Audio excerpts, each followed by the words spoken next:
করা যাক। Tricks number 13 আমরা লিখেছি I like the way plus subject plus verb. এই কথাটার অর্থ কি? এই কথার অর্থ এমন যে আমি তোমার হাঁটার ধরন পছন্দ করি, আমি তোমার লেখার ধরন পছন্দ করি, তোমার গাড়ি চালানোর স্টাইলটা আমরা পছন্দ করি। তারপর কি আছে, আমরা তোমার কাজের ধরন পছন্দ করি না। তুমি যে ধরনের বা যে স্টাইলে কাজ করছো এই স্টাইলটা আমরা পছন্দ করছি না। বুঝতে পারছো? তো আমরা পজিটিভ সেন্টেন্সগুলোও করব, মানে অ্যাফার্মেটিভ সেন্টেন্সও শিখবো, সেই সাথে সাথে নেগেটিভ সেন্টেন্সগুলো শিখে নেব। তাহলে চলো আমরা দেখে নিই এক্সাম্পলগুলো। আই লাইক দ্য ওয়ে, এরপরে সাবজেক্ট, তারপরে ভার্ব, মানে আমি তোমার কোনো কিছু করার ধরন পছন্দ করি। আবার ধরন পছন্দ করি না করলে কিভাবে করব এটাও শিখে নেব। তাহলে আমি তোমার গাড়ি চালানোর ধরন পছন্দ করি, তাহলে কি হবে? I like the way. তাহলে তোমার আছে কি হবে? I like the way your subject is subject. তারপর কি আছে? Drive, drive a car. আমি I like the way your drive a car, মানে আমি তোমার গাড়ি চালানোর ধরন পছন্দ করি। বুঝতে পারছো? এইবার আছে দেখো, তারপরে আছে আমরা তোমার কাজের ধরন পছন্দ করি না। আমরা তোমার কাজের ধরন পছন্দ করি না, তাহলে কি হবে? হবে হচ্ছে I don't like the way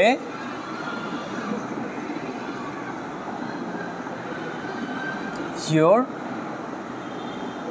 work or task। তাহলে দেখো আমরা শুধু অতিরিক্ত কথা কি অ্যাড করলাম? ডোন্ট। কি অ্যাড করেছি? ডোন্ট। তাহলে আমরা করি না। নেগেটিভ কথা বললে আমরা সাবজেক্টের পরে ডোন্ট ব্যবহার করবো। তাহলে I don't like the way your work, মানে আমি তোমার কাজের ধরন পছন্দ করি না। সব কিছুই যে আমরা পছন্দ করি এমন কি হয়?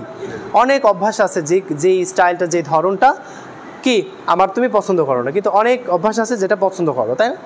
এমন হতে পারে, স্বাভাবিক। একজন মানুষের ভিতরে খারাপ এবং ভালো উভয় গুণই থাকে। বুঝতে পারছো? আচ্ছা, এরপরে ট্রিক্স নাম্বার 14 রেখেছি উড ইউ মাইন্ড প্লাস ভার্বের সাথে আইএনজি। এবার আসা যাক, আমরা যদি কারো কাছে কোনো টাকা ধার চাই, মনে করো হেদায়েতুল্লাহ ফাহিমের কাছে কোনো টাকা চাচ্ছে। এখন হেদায়েতুল্লাহ বলছে, এই ফাহিম ম্যার করে, ফাহিম ম্যার টাকা দে, টাকা দে, নাহলে এক চটকানা দিব, টাকা দে। ও টাকা দিবে? টাকা তো দিবেই না। বরাবর কি করবে? বলবে, দোস্ত তুই ওইদিকে ঘুরতো, ঘুরে। আচ্ছা না, ঘুরছি। এবার মাজা বরাবর দিবে কি? একটা লাথি। টাকা তো দিবে না, কি দিবে? লাথি দিবে। তাহলে কারো কাছে কোনো কিছু চাইতে গেলে কি করতে হয়? নিজেকে কি করতে হবে? ছোট করতে হবে, তাই না? ছোট করতে হবে না? ছোট করতে হবে। যেমন, দোস্ত তোর কাছে যদি টাকা থাকে আমাকে কিছু টাকা দে না, মানে গলাটা নিচু করে, গলা নামায়া কথা বলতে হবে, তাই না? গলা উঁচু স্বরে যদি কোনো কিছু চাই, কেউ দিবে? হ্যাঁ। তাহলে আমাদের ভদ্রতা অবলম্বন করে কারো কাছে কোনো কিছুর ব্যাপারে সুপারিশ করতে হবে, কোনো কিছুর ব্যাপারে চাইতে হবে, সেটা কি মেনটেন করে? ভদ্রতা মেনটেন করে। বুঝতে পারছো? ঠিক এই ট্রিক্স নাম্বার 14টাও তাই, যে উড ইউ মাইন্ড প্লাস ভার্বের সাথে আইএনজি, মানে হচ্ছে আমরা এইভাবে প্রশ্ন করি যে, স্যার যদি কিছু মনে না করেন আপনি দরজাটা কি একটু আটকাই দিবেন? এটা একটা কথা। আর এটাও একটা কথা, স্যার দরজা আটকাই দেন। দুই কথার ভিতরে পার্থক্য আছে না? টাকা দেন, এটা একটা কথা। আপনি কি আমাকে কিছু টাকা দিয়ে সহায়তা করতে পারেন? এটাও একটা কথা, তাই না?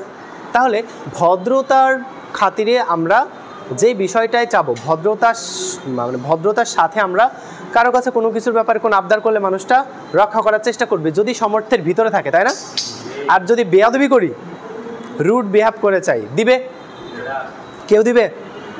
দিবে না কিন্তু। তাহলে দেখিনি আমরা এই রোলসটা, উড ইউ মাইন্ড প্লাস ভার্বের সাথে আইএনজি। যেমন, আমাকে কিছু টাকা ধার দিবেন। আমরা যদি কারো ব্যাপারে কোনো কিছু প্রশ্ন করি, এটা কি প্রশ্ন করা হচ্ছে না? দোস্ত তুই কি আমাকে কিছু টাকা ধার দিবি? প্রশ্ন করছে না? সম্ভব হলে দিবে, না হলে না। তাহলে কি হবে? উড ইউ মাইন্ড, শুরুটা হবে কি দিয়ে? উড ইউ মাইন্ড ভার্বের সাথে আইএনজি, লেন মানে ধার নেওয়া। তাহলে কি হবে? কি হবে? Would you mind lending me some money. তাহলে would you mind lending me some money, মানে আমাকে কিছু টাকা ধার দিবেন? একটু ভদ্রতার সাথে, ভদ্রতা নিয়ে বলা। বুঝতে পারছো? কারো কাছে কোনো ব্যাপারে টাকা চাইতে গেলে কি ভদ্রতা নিয়ে চাইতে হয় না? অভদ্রতা করে চাইলে দিবে? দিবে না। টাকা আসলে মানুষের সম্পর্ক নষ্ট করে দেয়, এটা ঠিক। কিন্তু আমরা যদি আমাদের সম্পর্ক রক্ষা করার জন্য যদি আমাদের কথাবার্তা বা আমাদের কনভারসেশন, কথা কাজে যদি মিল থাকে, তাহলে সম্পর্ক নষ্ট হয় না, তাই না? আচ্ছা, আমাকে কিছু টাকা ধার দিবেন, তাহলে কি হবে? Will you mind lending me some money? বুঝতে পারছো? এরপরে কি রয়েছে? কিছু মনে না করে দরজাটা একটু খুলে দিবেন। মানে মনে করো অপরিচিত কেউ আছে, তুমি অপরিচিত কাউকে বলবা, এই ভাই দরজা আটকান, এটা কোনো কথা হলো? সুন্দর করে ভদ্রতা নিয়ে বলতে হবে যে কিছু মনে না করে দরজাটা একটু খুলে দিবেন। যে কেউ খুলে দিবে না? অপরিচিত সোফার কি হয়েছে, তারপরেও সে কিন্তু খুলে দেওয়ার চেষ্টা করবে, তাই না? তাহলে কি হবে?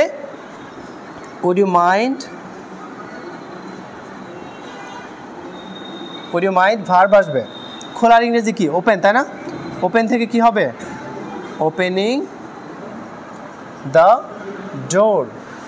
তাহলে কিছু মনে না করে দরজাটা একটু খুলে দিবেন, এটার ইংরেজি হবে would you mind opening the door.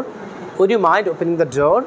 Would you mind opening the door মানে হচ্ছে কিছু মনে না করে, বা যদি কিছু মনে না করেন দরজাটা কি একটু খুলে দিবেন। এইরকমভাবে পলাইটলি, ভদ্রতা নিয়ে আমরা কথা বলতে হলে আমরা ব্যবহার করব কি? এই যে এই ফ্রেজটা, উড ইউ মাইন্ড প্লাস ভার্বের সাথে আইএনজি।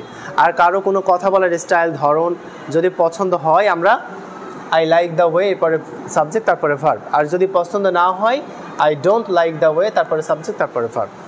শেষ। বুঝতে পারছো? তাহলে এই সকল ট্রিক্সের মাধ্যমে আমরা চাইলে হাজারো বাক্য তৈরি করতে পারি না? পারবো তো ইনশাআল্লাহ।